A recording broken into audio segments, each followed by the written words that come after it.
The basics of the chord strum, or the strum as it's often called. It's a very, very common technique used with playing guitar. It involves brushing the pick or the fingers across the strings, sometimes all 6, sometimes 5, sometimes 4, sometimes fewer, oftentimes in a pattern back and forth, down and up. So I'm using a pick right now, loose grip.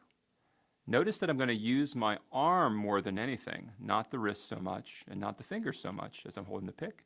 What I'm going to do is I'm going to just do a nice broad motion across all 6 strings evenly and fairly fast. I'll do that once again. Across the strings from my face down to the floor. What I also want to show you is that the pick is going to brush over the tops of the strings. It should actually feel a little bit silky or watery as the pick goes across the strings. Slide across the top. I'm not doing a huge motion here. I'm not going way across very quickly, although you've probably all seen that happen on guitars. It's enough to cover all 6 strings. And now as I go the other direction, I'm going to go up. Notice that I turn the hand slightly so that the pick actually has an easier time getting across the strings.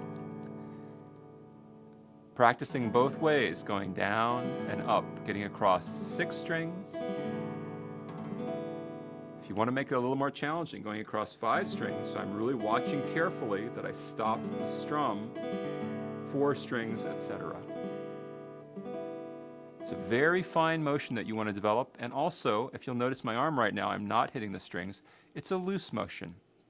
It's a slight turn in my wrist, but most of the motion is coming from the forearm. If I'm using my bare fingers, I'll put the pick down for just a second here. Same principle, except now I'm going to use my thumb to brush across the top of the strings on the way down, and I'll use any combination of fingers to brush up. You notice that the forearm and the wrist motion is almost identical, and it's relaxed. Make sure when you're practicing your strum that you relax, and the best possible way to practice here is to go evenly. You can even count along as you do this. 1, 2, 3, 4, or with the pick, 1, 2, 3, 4. If you're playing with your fingers on a downstroke, instead of using the thumb, many players like using the back of their nails, and it's called a brush. It's a slightly different sound. And then for the upstroke, of course, I'm using my fingers to push up on the strings or pull on the strings as I bring my hand up, like so. I'm not using my thumb at all at this point. I'm just using my fingers. So if you're not using a pick, you have any number of ways of doing the strum, but those are 2 of the more common types of ways of playing strings.